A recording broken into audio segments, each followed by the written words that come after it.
Olá, a graça e a paz do Senhor Jesus Cristo, Cláudio Souza e o seu canal Discipulando com a Bíblia.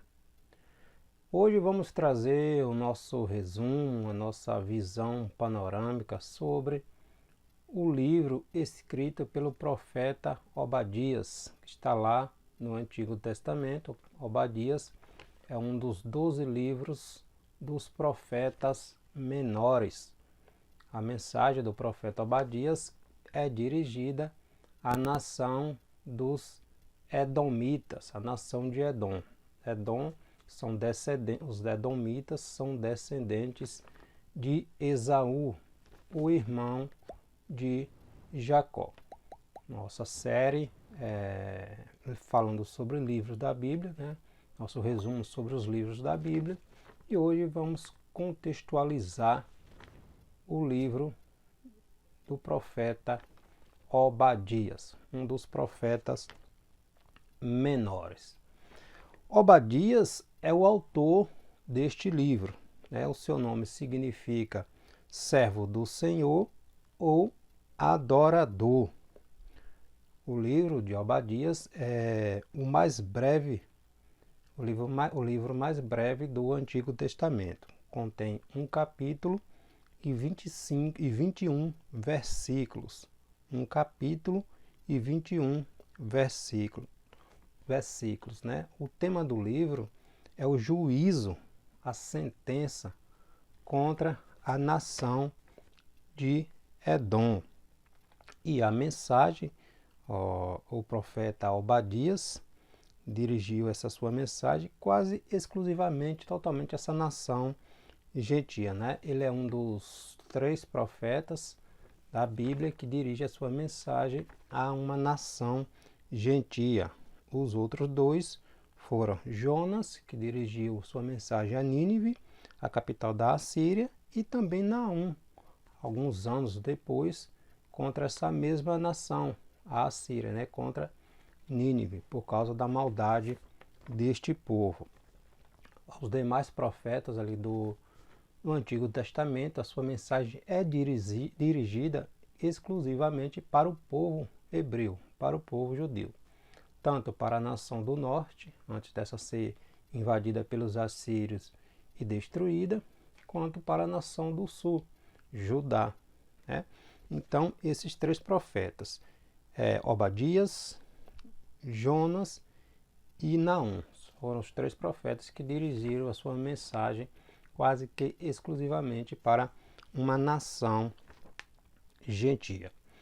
Essa rivalidade entre os edomitas e o povo de Israel existiu, passou, na verdade, a existir desde sua origem. Nós observamos lá em Gênesis capítulo 25, versículo do 19 ao 34, quando já no ventre de Rebeca, os gêmeos já se gladiavam, vamos dizer assim, na barriga da sua mãe. E Deus vai dizer a Rebeca que do seu ventre proveria 2 nações. A maior, no caso Esaú, que nasceu primeiro, seria dominado serviria ao menor, que foi Jacó, que nasceu depois, Então sempre existiu essa briga no ventre da mãe, a questão da primogenitura, quando Esaú desprezou a sua primogenitura por um prato de lentilha, de comida, e mais tarde Jacó, com a ajuda da sua mãe, enganando o seu pai e recebendo as bênçãos que deveria ser estendida ali para Esaú. Jacó teve que fugir para Padã Arã, para a casa do seu tio Labão, onde lá casou-se com Rebeca e Lia, e depois voltou para a terra de Canaã. E houve uma reconciliação entre os irmãos, entre Jacó e Esaú. Está registrado em Gênesis capítulo 33.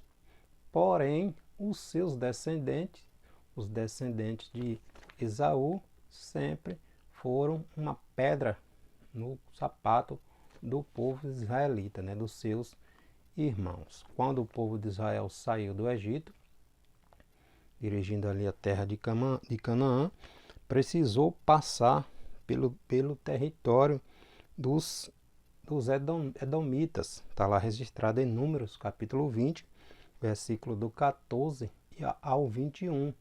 E os edomitas não permitiram que o povo de Israel, os seus irmãos, passassem pelo seu território.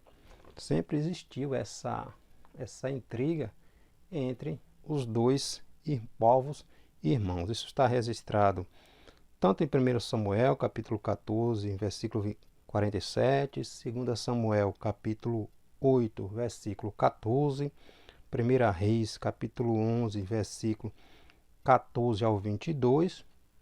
E nós temos uma referência também no Salmos 137, versículo 7, quando o povo edomita estão se regozijando pela tomada de Jerusalém pelos inimigos do povo de Israel. Então sempre existiu essa intriga entre os dois povos irmãos. Mas a causa desse problema, dessa confusão, dessa mensagem de juízo contra a nação dos edomitas, a causa principal foi porque a nação, ou Jerusalém, havia sido invadida pelos seus inimigos e tomada. E os edomitas não somente torcia para que aquilo acontecesse, como olhava com satisfação maldosa aquela situação que estava vindo sobre a nação de Judá.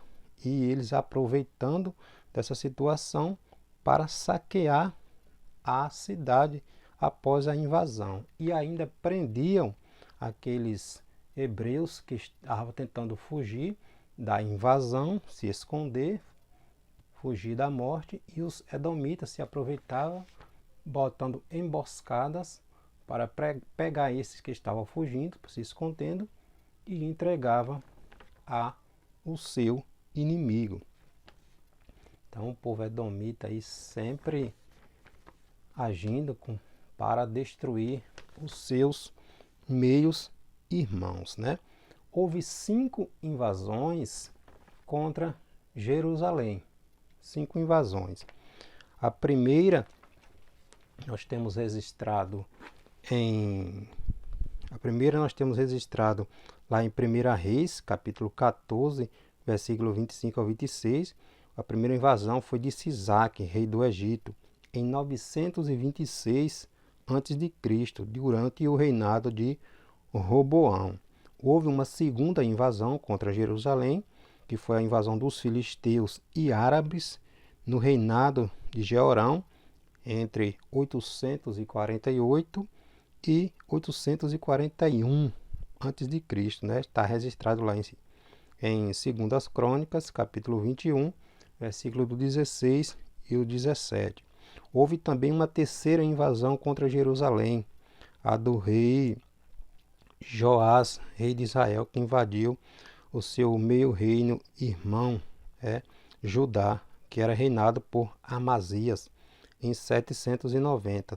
Está lá registrado em 2 Reis, capítulo 14, versículo do 13 ao 14. Houve também uma quarta invasão, que é a de Senaqueribe, rei da Assíria, no reinado de Ezequias, em 701 a.C., está lá registrado em 2 Reis, capítulo 18 ao 13. E houve também a quinta invasão, que foi a dos babilônicos, de Nabucodonosor, entre 605 e 586. Está lá registrado em 2 Reis. Acredita-se que Obadias tenha profetizado em conexão com a segunda ou a quinta invasão contra a nação de Judá, né?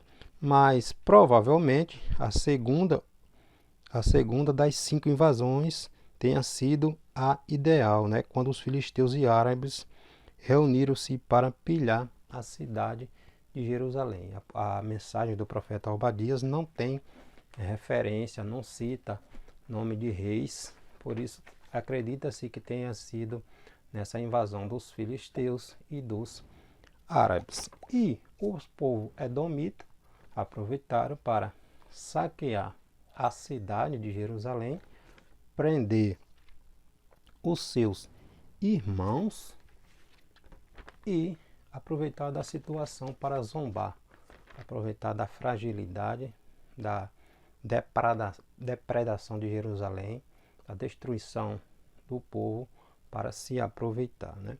Não tendo compaixão dos seus irmãos, né? E Deus não gosta dessas coisas, né? São irmãos, deveriam ajudar, aproveitar para ajudar, mas aproveitaram para praticar, ajudar no motim e na destruição de Jerusalém. A estrutura do livro de Obadias, o livro é uma série de predições proféticas, né? E profecias. Primeiro, a profecia da destruição de Edom, está lá no versículo do 1 ao 9. Segundo, acusações contra Edom, está no versículo 10 ao 14. O juízo de Deus contra as nações, versículo 15 e 16. E a restauração de Israel, versículo do 17 ao 21. E quais as doutrinas centrais deste livro de Obadias, né? Primeiro, nós vemos a soberania de Deus. O Senhor governa o mundo, trabalhando na história para revelar a sua glória. Tudo está sob o controle de Deus. Deus manda em tudo e em todos, né? Então Deus é o Senhor de todas as coisas. Segundo, a justiça divina. Deus responsabiliza as pessoas e as nações pela maldade delas e castiga-as por isso. Gálatas capítulo 6, versículo 7, vai dizer que tudo que o homem planta, que o homem semeia, ele vai colher. Ele vai colher porque Deus é justo, Deus contempla tudo e todos, e no seu tempo o Senhor entra com a justiça para aqueles que andam na injustiça. Deus trará justiça sobre esses. E a vitória final e escatológica de Deus sobre o mal. Ou seja, o Senhor vence no fim e estabelece o seu reino de justiça. Por mais que a maldade impere, que a maldade esteja aí em evidência, um dia todos terão que prestar contas ao Senhor Jesus Cristo, né? Historicamente, Edom veio a conhecer a realidade desta verdade, né, dessa situação que eles provocaram contra o seu meio-irmão. Logo após este período, Edom foi expulsa do seu antigo lar pelos Nebateanos, de modo que precisou se mudar para o lado oeste do Mar Morto. Hebrom passou a ser a sua capital do seu novo lar, e ficava ao sul de Judá. Os macabeus, especialmente João Hircano, cerca de 125 a.C., subjugou e judaizou os edomitas, né? Nós vemos lá que o rei Herodes era um edomeu, um descendente de Esaú. E foram finalmente destruídos juntamente com os judeus, né? Em 70, na destruição de Jerusalém por Tito, general romano. Depois da destruição de Jerusalém, nunca mais se ouviu falar dos edomitas. Então o livro de Obadias vem trazer essa mensagem, né?